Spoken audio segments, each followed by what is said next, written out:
согуш болгондо, чек арага кол салганда ызычуу кылып мамлекетке жардам берип атат. Бирок ошол эле учурда кээ бирки блогерлер көп адамдардын абирин, ар намысын, бул Кудайдын алдында да сакталган адамдын ар намысы. Эмне үчүн бир блогер кирип барып туруп эле жалган маалымат менен 3 суткага чейин сайтка коюп коюш керек? Эгерде блогерлерден эң көп жабыр тарткан киши болсо мен мына алдыңарда турам. Таң аткандан баштап түн киргенге чейин Мадумаровдун аркасынан жазбаган киши жок. Буйрук менен дагы жазып жүрүшөт, тапшырма менен да жазып жүрүшөт, айлык менен да жазып жүрүшөт, кызмат менен да жазып жүрүшөт. Бирок элибизде улуу сөз бар. Башты кессең кес, дагы тилди кеспе деген сөз бар. Мен ошол мен жөнүндө атайын ошо бийлик буйрук берип жасалып аткан кишилерге дагы өмүр каалайм. Себеп алар мага чоң жакшылык кылып атат. Менин күнөөлөрүмдү күндө жууп атат. Атахан Кимсанбаевич, жалгыз эле сизди эмес, баарыбызды эле сындап атат. Баарыбыз эле сиздейбиз. Сизге тийишип көрөйүнчү азыр мени таң аткычы уктатар бекен сиздин тарапташтарыңыз. Ар кимде бар тарапташ? Баарыбыз эле ошону. Маадамектен таң аткыча жазгыла, эмне кылсаңар ошону жазгыла. Бирок адилеттүү сындагыла да, адилеттүү жазгыла да. Мен ага каршы эмесмин. Мен да журналист болгом сиздей эле. Бирок кеп адилеттүүлүктө болот атпайбы? Туура адилеттүү жазса чыдайбыз. Шариатты biz деле окуганбыз, İstanbul'da окуган мен. Айткан нерсенин баарын биз билебиз. Анан бул демократиянын принциптери ушундай экен, сиз экөөбүз жашап аткан. Азчылык көпчүлүккө баш ийиш керек экен.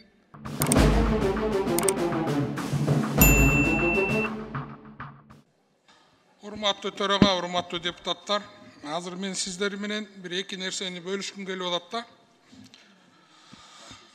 Блогер.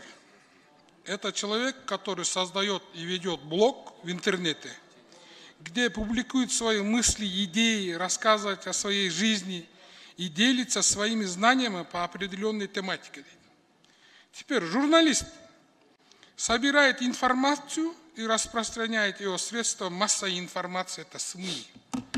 Азыр биз кыргыз коомунда журналист менен блогердин айырмасын билбей калдык. Или билгибиз келбей атат.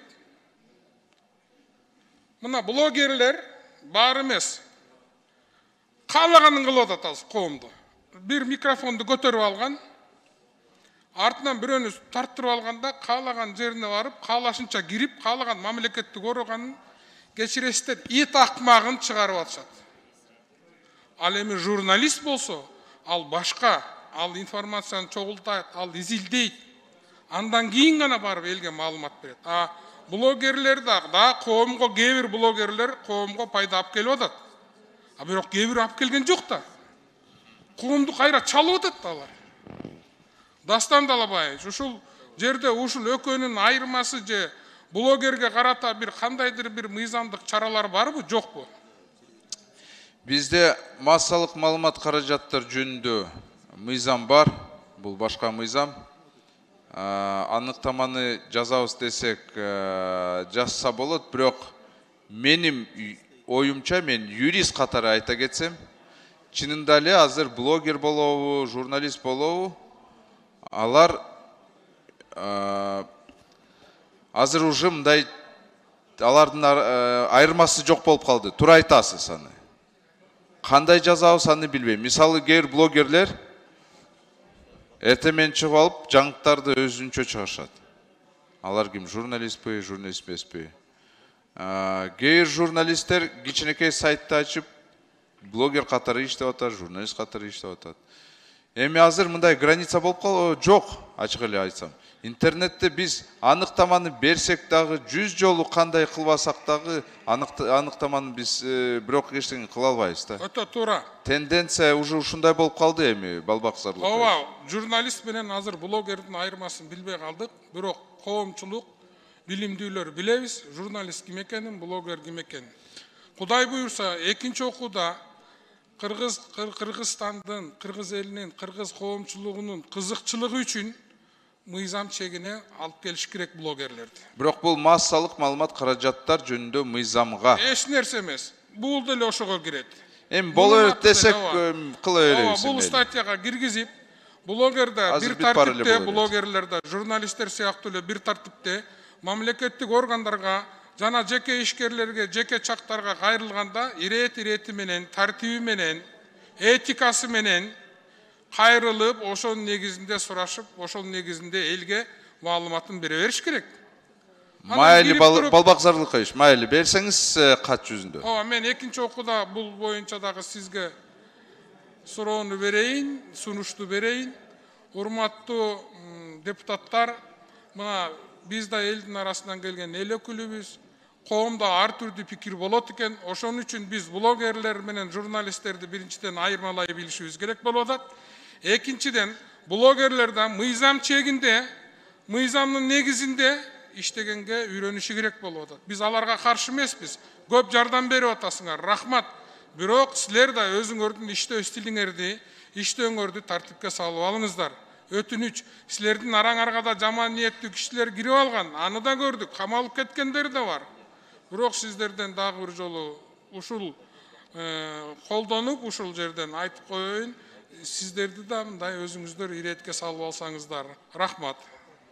Чоң рахмат. Рахмат. Кийинки сөз Самик Кожо Мирлан мырза берилет. Рахмат төрага. Саламатсыздар. Суроо. Даттануучудан келип түшкөн арыз бир тараптуу каралабы же эки тараптуу каралабы? Суроо кимге азыр? Магабы? Мүмкүн сизге. Сиз демилгечисиз. Демилгечиси сизде. Азыр мындай болот атат. Министерствого түшкөн арыздар кээ бир арыз боюнча чакырат, кээ бир арыздар боюнча чакырбайт. Биз мына маалымат кат негизин ушул жерде биз жазганбыз. Учурларды 24 ичиби боюнча болгон. Аларды даже чакырбай эле алар өзүлөр билип калышты да аны. Демек бир тараптуу чечим чыгып калды да, туурабы? Азыр биз эки тараптуу чыккандай ушундай мыйзам долбоорду жаздык. Эми ал дагы эки тарап билиш керек да бул боюнча арыз түшсө. Муну ким жооп бере алат? Кайсы тармак чакырылгандардан? Маданият министерствосу. Чыңгыз мырза. Мирлан мырза, саламатсызбы? Бул мыйзам боюнча анык эмес жалган маалыматтан коргоо жөнүндө мыйзамына ылайык токтом бар. Токтом менен атайын тартип бекитилген, тартипке ылайык. Эгерде кандайдыр бир жак тарап физикалык болобу же болбосо юридикалык тарап тууралуу бир туура эмес маалымат чыккан болсо, ал биринчи кезекте ошол сайтка чыккан маалыматтын сайттын редакциясына кайрылат. Урматтуу редакция, мен тууралуу туура эмес маалымат жазып турсаңар, ошолорду сураныч же төгүндөгүлө же болбосо өчүргүлө деп ушул макаланы деп берет. Ал макаланы бергенден кийин ал электрондук дарегине жөнөтөт, телефон менен чалат, ошонун баарын ал киши өзүнө каттап алып алат. 24 сааттын ичинде эгерде ошол редакция жокко чыгарбаса, же төгүндөбөсө, же болбосо өчүрбөсө, анда түздөн түз физикалык жак болобу, же болбосо юридикалык жак биздин Маданият, маалымат, спорт жана жаштар саясаты министрлигине кат жолдойт. Урматтуу Маданият министрлиги, мен ушундай редакцияга кайрылдым. Мен дарегим мен тууралуу туура эмес маалымат чыкты. Ошол мына деп туруп скриншот же болбосо ошол жазган катты публикация тууралуу, макала тууралуу бүт баарын тиркеп берип туруп, бүт баарын алып келип бергенден кийин гана анан бизге жөнөтөт. Бизге берет, биз аны ошол эле маалда каттап, карап туруп, эч кандай комиссия жок бул жерде, эч жерде каралбайт. Биз ошол келген арызды биз санариптик өнүктүрүү министрлигине жөнөтөбүз. Урматтуу санариптик өнүктүрүү министрлиги, ушул сайтка ушундай макала чыкты, ушул макаланы сураныч өчүрүп коесуздарбы деп. Аны алар санариптик өнүктүрүү министрлиги ошол редакцияга кайрылат. Эгерде редакция 24 сааттын ичинде баягы өчүрбөсө же болбосо өчүрбөсө, анда биз экинчи чечим чыгарып беребиз. Ошол сайттын ишмердүүлүгүн 2 айга токтотуу боюнча.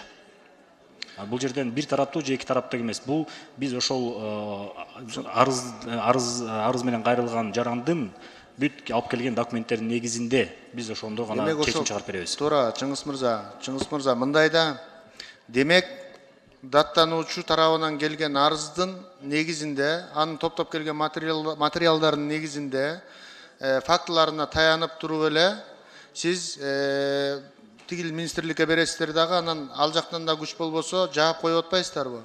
А мүмкүн аларды дагы чакырып, мүмкүн алар бир нерсени аныктап береттир. Биз ошон үчүн өчүрбөй атабыз деп. Алардан сурабайсыздарбы? Сурабай эле ишин токтотуп коебузбу? Мирлан мырза, мыйзамда так жазылып калган 24 сааттын ичинде чыккан макаланы өчүрүү, эгерде ал макала өчүрүлбөсө, анда сайттын ишин токтотуу деп мыйзамда жазылган. Жо, мисалы ошол сайттын өзүнүн чындыгы бар да, чындыгы бар үчүн жазып атат да. Тилекке каршы бизде ошол 22 жылдан мен буга чейин дагы айткам, дагы бир жолу кайталап коеюн, уруксат этсеңиз. 22 жылдан тарта бүгүнкү күнгө чейин 24 арыз келип түштү. Алардын жыйынтыгында мен буга чейин дагы айттым, 3 интернет сайттардын ишин 2 айга чейин токтотуу жөнүндө атайын чечим чыгарылган. Бул Республика КЖ соттун чечиминде 24 КЖ ал кайра маалыматты алып салгандыктан улам, ал кайрадан иши жанданды. Ал эми үчүнчүсү бул Азаттык медиа, билесиздер, ал боюнча сот иши жүрүп атат. Экинчи, бир кайрылуу арыз ээси тарабынан кайтарып алынган. Азыр 7 арыз кароосуз калтырылды, анткени бул соц тармактарга багытталган.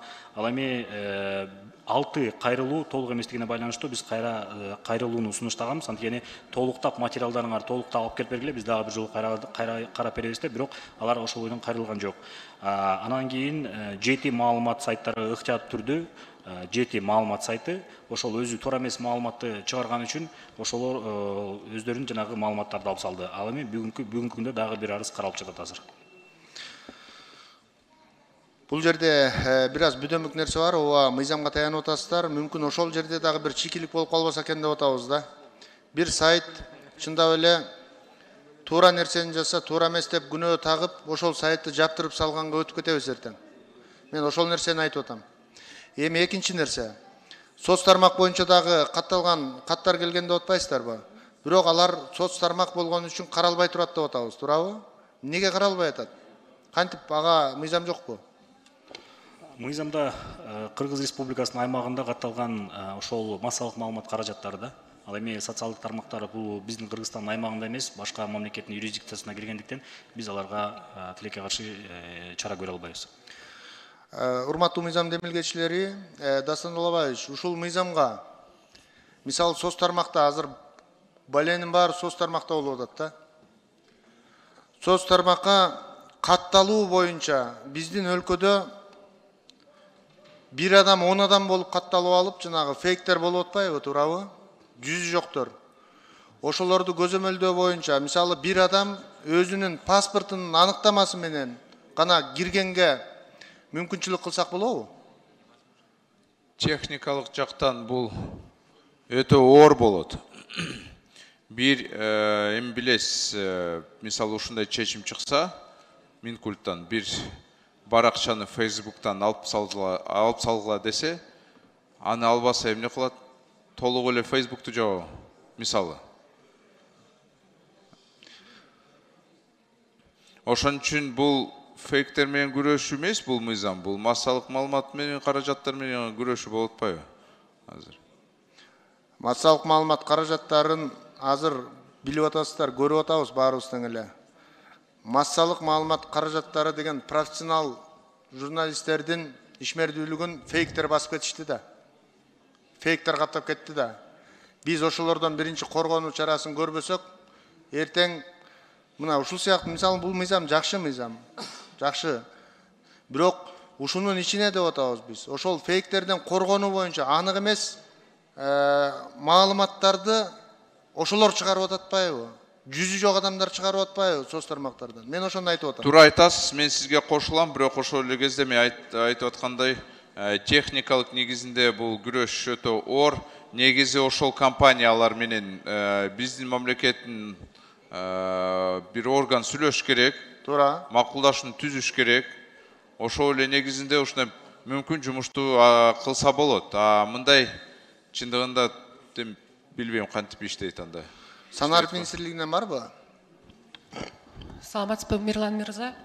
Санариптик өнүктүрүү министринин орун басары Жазгүл Кийизбаева. Сиздин сурооңуз боюнча биз көптөгөн суроо жоопторду каттап анан мындай бир жыйынтыкка келип атабыз. Санариптик өнүктүрүү министрлиги тарабынан азыркы учурда Facebook, Instagram, андан тышкары соцсеттерде азыр кеңири жайылып аткан бул TikTok аркылуу ушундай бир оор бир информациялар биздин жашы жетпеген жаш өспөрүмдөргө таратууга жол түзүлүп атат. Ошондуктан биз тараптан мета группага билдирүү, келишим түзүү тууралуу билдирүүнү жакын арада биз жиберели деп чечтик. Бизде себеби дегенде министрликтин алдында ыйгарым укуктуу орган бар. Бул билесиздер өзүңүздөргө белгилүү сырноз.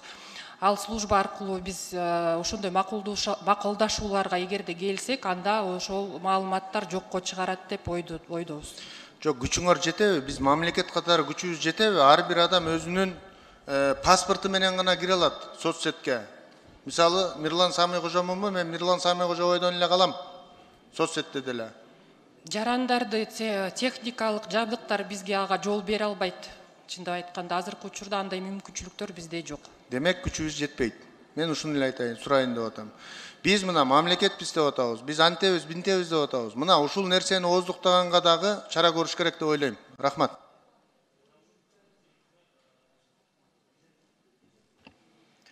Рахмат. Суроо берүүчү сөз Маткериев Айбек Тураталиевичке берилет. Рахмат, Нурлан Асанбекович, саламатсыздар, урматтуу депутаттар. Дастан Далабаевич, бул мыйзам аты жакшы да, анык эмес, жалган маалыматтан коргоо жөнүндө деп.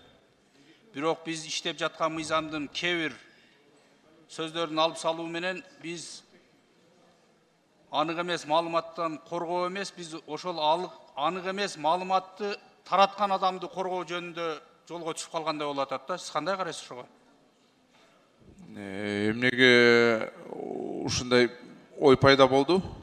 Дастан Далабаевич, биз комитетте караганда ошондо айтылды эле да, баяндамачы биз маселеге биз толук жооп бере албайбыз. Азыр сиз да сөзүңүздүн башында айтып кеттиңиз, мен эмес болчу, толук даярдалбай калдым депчи. Биз комитетте буну өтө катуу талкуулаганбыз. Жок, мен принципи жооп берем. Менин оюм келгени, мына бул жерде 24 сааттын ичинде жалган маалыматты алып салуу керек деген жерди сиздер алып салыпсыздар да. Аны канча күнгө узартасыздар анда? Канча күнгө чейин ошол жалган маалымат таратылып турат? Бул жерде биз 24 саат деп эле 3 күн деп атабыз да. Кийинки статьяны биз кошуп атабыз. Мисалы ошол эле 3-1 деген статьяны беренени кошуп атабыз да. Ошол жерге кетти да бул. Дастан Далабаевич, сиз өзүңүз жакшы билесиз. Бизде ар бир маселе ашып барса 2 күндүн ичинде өзүнүн актуалдыгын жоготот. Тура? Тура.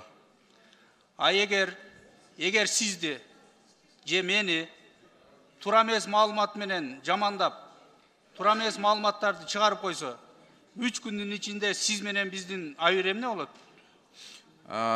Сурооңузду түшүндүм. Бирок менде дагы ушундай учурлар болгон 7 жыл мурун. Мен сотко кайрылгам. Сотко кайрылып, биз ушундай бир аккаунтту удаление кылганбыз. Эми 24 саат ичинде мисалы ал аткарбаса, в любом случае сразу күчүнө кирсе да, бул чечим кирсе да, бирок аткарылбайт да 24 саат ичинде. Дастан Далабаевич, биз кечээкинде ошо комитетте талкуулаганда ошол 3 күндүк деген норманы эмес, 24 күндүн ичинде 24 сааттын ичинде деген тартипти калтырайлы дегенде мыйзам демилгечилери макул болгон эле. Сиз кандай карайсыз? Жок, макул мели калтырайлы экинчи окууга берсеңиздер ошол сунушту. Анткени мына көрүп атасыздар, мына өзүңүз жакшы белгилеп кеттиңиз да. Азыр биздин кесиптеш Мирлан мырзадан туура айтып кетти. Бүгүнкү күндө биздин профессионал журналисттерибизди болбогон бир фейктер басып кетти да. Ал журналисттер өздөрүнүн журналистикалык этикасын сактап, мындай жакшы макалаларды чыгарган менен биздин көрүп атасыздар. Кээ бирки фейктер мындай эмнелерди гана жасап, чыгарып, кандай гана маалыматтар таратпай атат. Тирүү жүргөн адамды өлтүрүп коюп атат. Тирүү жүргөн адамдын тажиясын кылып коюп атат. Ошол эле мезгилде болбогон туура эмес маалыматтарды таратып, ошонун айынан биздин өз жанын кыйгандаган жарандарыбыз бар да, билесиз ал жөнүндө.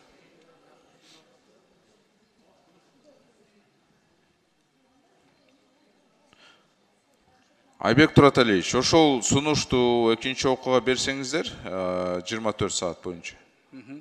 Егер Эми бирок көрө атасыз го. кирген болсо, Дастан Далабаев. Көбүнчө фейк маалыматтар. Ачык эле айтсак, мына ошо эле Мирлан мырза айтты. Көбүнчө Facebook'та, ар кандай соц тармактарда жүрөт да. Эми бирок бул менен биз билбейм, механизм жок күрөшкөнгө. Же ошол Facebook'тар менен сүйлөш керек, бир макулдашууну түзүш керек. Урматтуу Маданият министринин өкүлү, ушул боюнча фейктер боюнча, иштөө боюнча бир механизмдердин үстүндө иштеп жатасыздарбы? Күрөшүү боюнча. Урматтуу Айбек Тураталиевич, жогоруда биздин кесиптешим санариптик өнүктүрүү министринин орун басары айткандай, бул ошол социалдык тармактар менен түздөн түз ишти ушул санариптик өнүктүрүү министрлиги иш алып барат да. Техникалык жактан алып карагандачы. Урматтуу министрдин орун басары Чыңгыз мырза, ошол эле мезгилде биздин кээ бирки ошол жанакы журналисттерибиздин дагы кээ бирки ушул сайттардын да укугу корголуш керек да. Ошодон көз салып койсуңуздар. Биздин өлкөдө эми сөз эркиндиги сакталыш керек. Ошону менен бирге эле тартип дагы болуш керек. Ошондуктан Нурбек Такабаевич, Абдыкадыр Маевич, сиздер дагы ошого каттуу көзөмөлдү бурсаңыздар.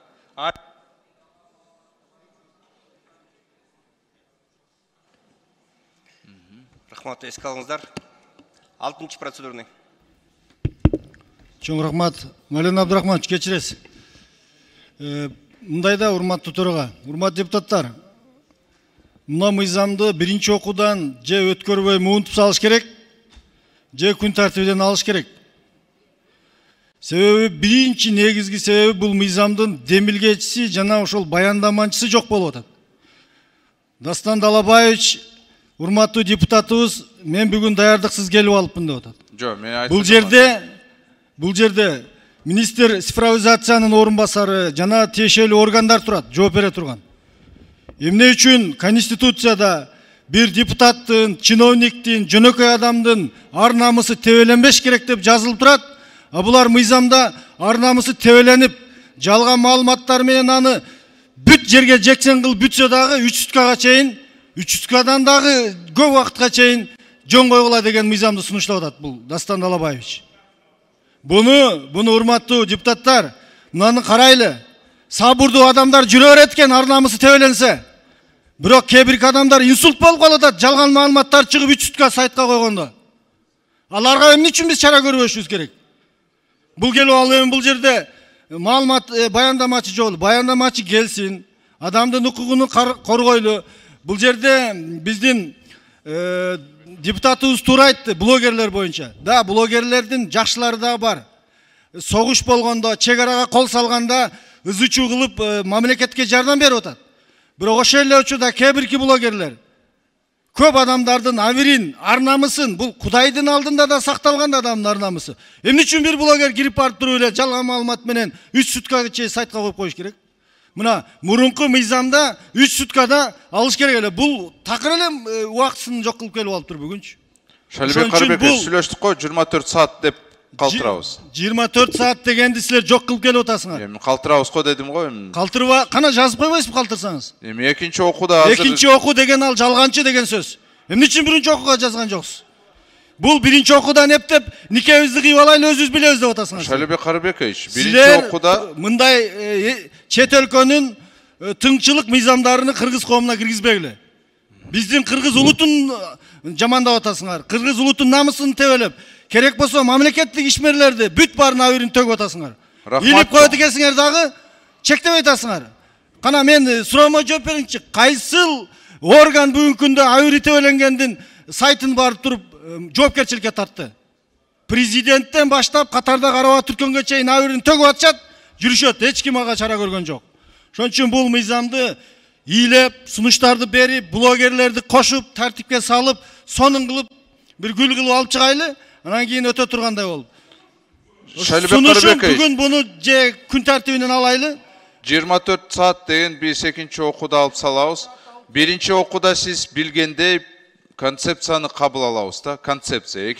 Экинчи окууда биз регламент негизинде кат жүзүндө кайрылып, ошону алып салайлы деп атпайбызбы? Азыр сүйлөштүк го эми. Сүйлөшкөндөн кийин ушундай болот. Анын чет өлкөлүк деп атасыңар, мыйзамдарды билбейм, сиз каяктан маалыматты ошону алып атасыз, мүмкүн чет өлкөлүк мамлекеттин сизге маалымат түшүп атабы ушундай, бирок билбейм аны. Бул андай эмес, бизде администрациялык кодекс деген бар. Ошол негизинде биз кайчы пикирлерди жокко чыгарабыз деп атабыз. Эми Нурданбек Асанбекович, азыр бири-бирибизге азыр жөн эле кыйкырышып эмне кылабыз? Маданияттуу мындай бири-бирибизди күнөөлөбөй мындай сүйлөшпөйлү мыйзам негизинде. Ато мындай лишь бы ойго келген сөздү айта берсек эми уят коем. Давайте Жорж Кенштейн ынтымактуу иштейли. 6-чы процедурный. Бири-бирибизге тийишпей. Дастан Жалбаевич, чубалдык. Урматтуу коллегалар, азыр мына жогорку коллегама кошулуп, мен дагы сунушту айтып коеюн. Ушул мыйзам долбооруну анда ушул маалымат массалык маалымат каражаттарына эле эмес, блогерлерди да кошуп туруп, ушул мыйзамдын башынан кайрадан карап келип туруп алып келели. Күн тартибине алып келген болсок, кийинки жумага кайра койгондо да туура келип калат да. Ошон үчүн бүт эле жокко чыгарып туруп, ошол блогерлерди да кошуп келсин, тартипке чакыруу боюнча. Ошондон кийин бир чогуу карайлы. Ошону добушка коюп койсоңуз. Сунуш күн тартибинен алуу боюнча туурабы? Күн тартибинен алыш эмес, кийинки жумага дагы күн тартибине коюп коюшуңар мүмкүн да. Ошондуктан бир жолу блогерлерди дагы тартипке чакыруу, массалык маалымат каражаттарындагы бардыгын чогуу биргеликте жаңы мыйзам алып келсин, ошондо чогуу карайлы. Ошого артка кайрылуу ушу сунушка койсоңуз, добушка. Урматтуу төрага, четке чегүү боюнча биздин кесиптешибиз айтып атпайбы? Четке кагуу боюнча. Ооба. Урматтуу төрага, бул жерде биздин кесиптешибиз Дастан Далабаевич айтып атат, маданияттуу иштейли деп. Бизге кандай маданияттуу улутка чыккынчылардын кереги бар бизге? Биз ошо маданияттуу болуп жүрүп, 3 күн, 4 күн сайтта илип коюп атабыз бири-бирибиздин арыбызды төгүп. Жалган маалыматтарды. Так маалымат болсо мейли. Эми жалган маалыматты көрүп алып туруп, анын үй бүлөсү, тууган уругу, бала чакасы бүт өзүнүн өмүрүн кыйып атышат. Шалек Карабекович, мен сунушумду колго коюп койсоңуз. Четке кагуу боюнча мыйзамды четке кагайлы, бул улутка каршы мыйзам. Түшүндүк. 5-чи процедурный. Бүтүн Кыргызстан Мадумаров. 5-чи процедурный. Бүтүн Кыргызстан Мадумаров.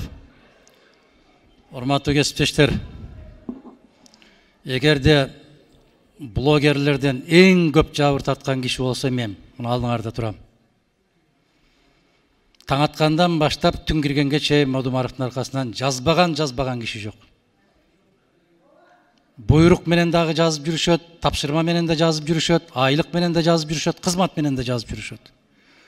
Бирок элибизде улуу сөз бар. Башты кессең кес, дагы тилди кеспе деген сөз бар. Мен ошол мен жөнүндө атайын ошо бийлик буйрук берип жасалып аткан кишилерге дагы өмүр каалайм. Себеп алар мага чоң жакшылык кылып атат.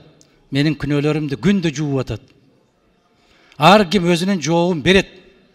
Бул дүйнөдө бербесе акыретте берет. Геп принцибинде кетип бартат. Геп принцибинде. Бул тандалма принцип болуп калды. Мына эгерде жагымдуу киши жөнүндө жазып койгон болсо, түнү менен барып баса калып 2 саатта алып келип, колун кайрып, салчу жерге салып коет. Туура эмес пикир айтып койгон, алардын көз карашында пикир айтып койгон кишилерди үстүнө барып премия беришет, сыйлык беришет, чайга чакырышат. Кеп ушунда. Анан Дастан Далабаевичти көп эле тепкиге ала бербегиле. Чыккынчы андай мындай деп, урматтуу кесиптештер. Мен дагы бир жолу айтам. Чыккынчы, же кылмышкер деп сот гана айта алат. Эч ким айта албайт аны. Токтотолу ушундай сөздөрдү. Кабыл алабызбы? Алалы. Албайбызбы? Бири-бирибизге атырылбайлы. Өзүнүн пикирин, сунушун айтып койгонго ал жигиттин дагы укугу бар. Тепкиге алганды токтоткула, катар-катар чыгып алып, бириңердин артыңардан бириңерди. Бираз өзүбүздү сыйлайлы. Сөз укугу, адам укугу, бул конституциялык норма деген бар. Ошол нормага ылайык иштеп аткан болсо, ага мүмкүнчүлүк беришибиз керек. Дагы бир жолу айтам. Менден көп, менден ашык бирөөңөрдү дагы жерден алып жерге салып аткан жок. Мына айтып атасыңар, кээ бирөөлөрдү тирүү жүргөн кишилерди. Мени канча жолу тажиямды өткөрүп, канча жолу Куран окуп көмүп коюшту. Мен унчукпайм. Себеп жооп бере турган күнү келет. Ар бир азаматтын жооп бере турган күнү келет. Бирок бир нерсеге ыраазы болом. Имам Азам деген болгон, акча берип өзүн өзү жамандаткан. Эмне үчүн десе, Ушул акча менен менин күнөөлөрүмдү жууп турса экен деп. Мени жаза бергиле. Бийлгениңердей кылып жазгыла, канча кааласаңар ошончо жазгыла. Мен рахмат гана айтам, ыраазы болом. Ошо күнөөмдү жууп тургула. Мен силерге ыраазычылык билдирем. Рахмат. Үчүнчү процедурный. Рахмат, урматтуу төрага. Мен бул маселеден сырткаркы дагы катар сунуш коеюн деп атам. 15-ші күн тартибинде турган 15-ші маселени бүгүн күн тартибинен алып берүү боюнча добушка коюп берсеңиз, урматтуу депутаттар, эртең карайлык ушул маселени колдоп берсеңиздер, эртеңкиге калтыралы. Рахмат. 15-ші 15-ші маселе. Добуш коебуз. Биринчи процедурный. Урматтуу төрагалык кылуучу, талкууну токтотуп добуш берүүгө өтсөк. Менин сунушум. Добуш береличи. Төртүнчү процедурный. Урматтуу депутаттар, Адахан Кимсанбаевич, жалгыз эле сизди эмес, баарыбызды эле сындап атат. Баарыбыз эле сиздейбиз. Сизге тийишип көрөйүнчү азыр мени таң аткычы уктатар бекен сиздин тарапташтарыңыз. Ар кимде бар тарапташ? Баарыбыз эле ошону. Маадамектен таң аткыча жазгыла, эмне кылсаңар ошону жазгыла. Бирок адилеттүү сындагыла да, адилеттүү жазгыла да. Мен ага каршы эмесмин. Мен да журналист болгом сиздей эле. Бирок кеп адилеттүүлүктө болот атпайбы? Туура адилеттүү жазса чыдайбыз. Анан адилетсиз эле көрүнгөндү жазып эле, аны биз да журналист болуп убагында анын баарынан өткөнбүз. Бирок адилеттүүлүк, калыстык жок болуп калып атпайбы? Шариятты биз деле окуганбыз, Истамбулда окуган мен. Айткан нерсенин баарын биз билебиз. Анан бул демократиянын принциптери ушундай экен, сиз экөөбүз жашап аткан. Азчылык көпчүлүккө баш ийиш керек экен. Кээ бир нерселерди мыйзам менен бияктан кеңешип кабыл алышыбыз керек экен. Дастан Далабаевичти сындап атканыбыз мыйзамдын автору болуп аткан үчүн сындап атабыз. Эмди унчукпай дудук болуп отуруп беребиз биякта. Андай эмес. Андай болбойт. Ар ким өзүнүн оюзду айтат. Ар ким ошого чыдап угат. Бул демократиянын принциптери ушундай. Аны жакшы көрөсүзбү, жаман көрөсүзбү, кабыл алышыңыз керек. Ошон үчүн азыр мына эки депутатыбыз сунуш киргизди. Бул мыйзамды такыр эле кабыл албай койгон деп атат. Ошон үчүн кабыл албай койсо, кабыл албай коелду. Блогерлер менен чогуу журналист менен блогерди айырмалашыбыз керек биз азыр коомдо. Себеби блогер деген өзү журналист болуп алган. Журналисттин абийирин жалганчы жөн эле үйүнөн чыккан, жөн эле чыккан блогерлер абийирин төгүп бүттү журналистиканы. Изилдөөчү журналистика деген жок калды. Аналитика жазган журналистиканын баарын мына көчөгө чыгып кеткен кээ бир блогерлер өлтүрдү, бар эмес. Ошону ретке, тартипке келтирели да. Максатыбыз эле ушул. Рахмат.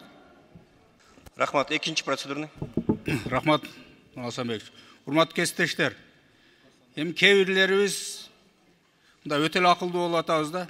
Бир-эки эле акылдуу адам бар, 90 депутаттын ичинде. Калганыбыз биз көчөдөн келип эле депутат болуп отуруп алгандай, эмне биз оюбуздан айтпайлыбы? Же сунушубуздан айтпайлыбы? Сунушты айтсаң тепкиледи десеңер. Силер сунуш айтсаңар, биз ага жооп берип койсо, тигинин сөзүн сүйлөдү десеңер. Биз ар бирибиз өзүнүн айтканга укуктуу да. Азыр мына жок жерден Шайлоо Карбековичти айтып атасыңар, жөндөн-жөн асылып атасың деп. Мына бул мыйзам боюнча биздин комитетте талкууланганда дагы кутта ошондо болгон. Баяндамачы келбей калды. Кийинки палатага чыкканда биз сонун кылып бышырып келебиз. Биз суранабыз. Эптеп бүгүн комитеттен өткөрүп бергиле. Эртең карап келебиз деп. Кайра эле ошол боюнча келип алып туруп, биздин ал жерде корутундуда биздин айтылган сунуштар менен кошо чыгат деп айтылган. Алар каралбаса, эмне келип эле кичине бир чындыкка дал келбеген нерселерди айтып сүйлөсө эле, менин тарапташым экен, мени кече колдоп койду деп эле бири-бириңерди колдой бересиңерби? Бу жерде эч ким чыгып тепкилеген жок. Ошол чыгып айткан кесиптештердин баары чындыкты айтып атат. Биз эртең ошол кебирки, мына ачыгын айтып коелу. Кебирки акчаны жеп алгандар, ошолор эмнени десе ошо диктовкасынын алдында мыйзамдарды алып чыгып атабыз. Биз деле көрүп атабыз кандай мыйзамдарды чыгып атканын. Ошондуктан мен суранып кетет элем. Биз ушул кыргыз мамлекетине иштеген, кыргыз элине иштеген, мына ачык айтканда кыргыз жыттанган мыйзамдарды кылбайлыбы? Биздин ата бабаларыбыздан бери бирөөнүн намысына шек келтирген адамды bir суткада эмес, bir сааттын ичинде жазалап келген. Ордуна коюп, акылын айтып, акыл насаатын айтып, ошондой мыйзамдарды алып келбейлиби? Ошондуктан мен дагы жогорудагы айткан кесиптештерге кошулуп, бул мыйзамды добушка коюңуз. Ким каршы, ким макул берет, азыр добуш менен чечебиз. Рахмат. 4-нчи процедурный. Нурлан Смекович, күн тәртібіне алып салайлы, мен азыр айткан Айбек Туратөлевич, мен анын чындыгында комитетте болгон эмесмин. Кандай сунушту кабыл алышты, ошол жерде мен аны билген эмесмин да, чындыгында. Комитетке мен даже барган жокмун. Бирок мен союн сатыр катары мени суранышкан, сен доклад кылып бербейсиңби деп. Бул жерде эч мындай бир мыйзамды жоготойлу деп андай жок. Керек болсо ошол 24 сааттык калтырайлы. Бирок күн тартибинен алып салайлы. Анты өзү негизгичи докладчик болгон депутат келгенде ошону карайлы.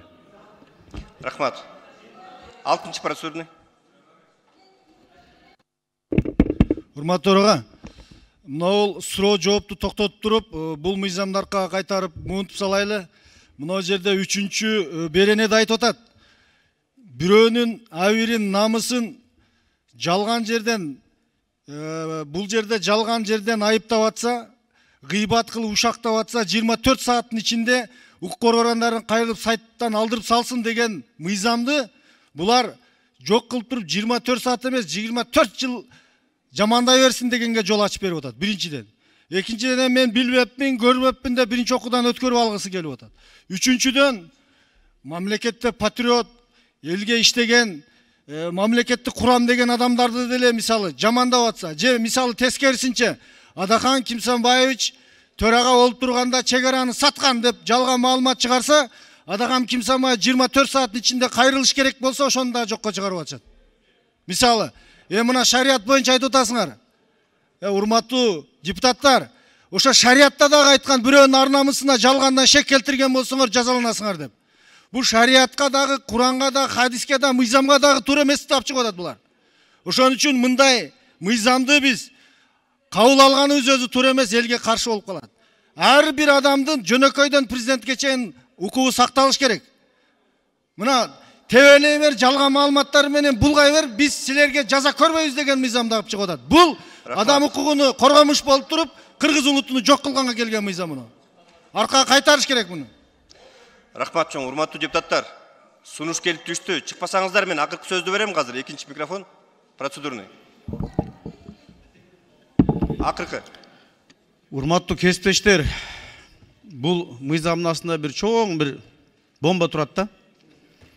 Себеби дегенде акыркы кезде мындай модно болуп калды да бизде Кыргызстандачы.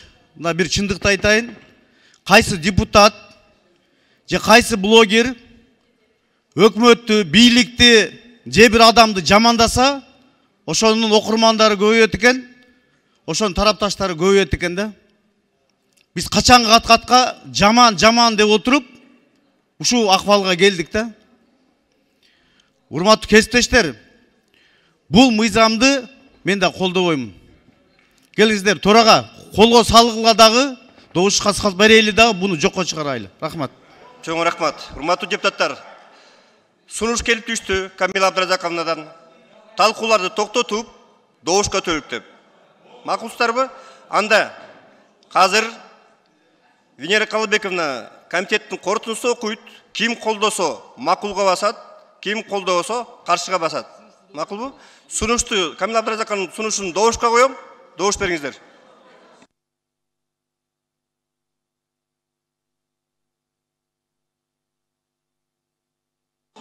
Талкууну токтотуп добуш берүү өтүү үчүн. Талкууну токтотуп добуш берүү үчүн. Аппарат. Камила Абдразаковна, сиздин сунушуңуз талкууну токтотуп добуш берүү өтүү. Туурабы? Туура. Ушул сунушту добушка коюп атам.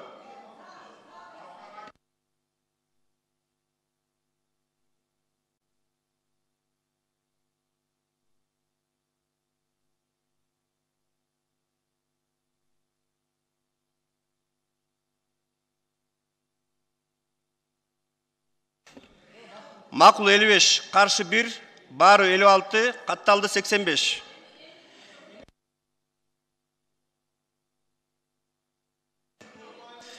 Комитеттин кордуусу окуу үчүн сөз социалдык саясат боюнча комитеттин төрайымы Райым Бачаева Венера Калбековна сөз берилет.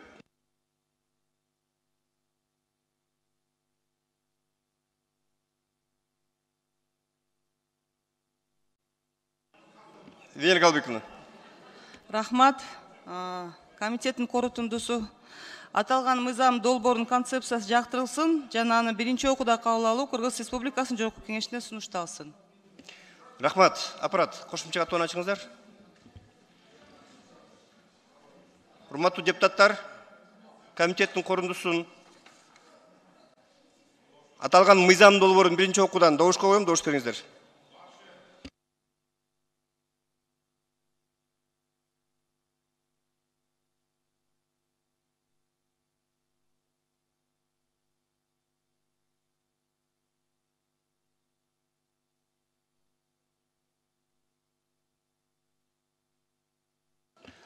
Макул 7, каршы 56, баары 63, катталды 85, аталган мыйзам долбоору кабыл алынган жок.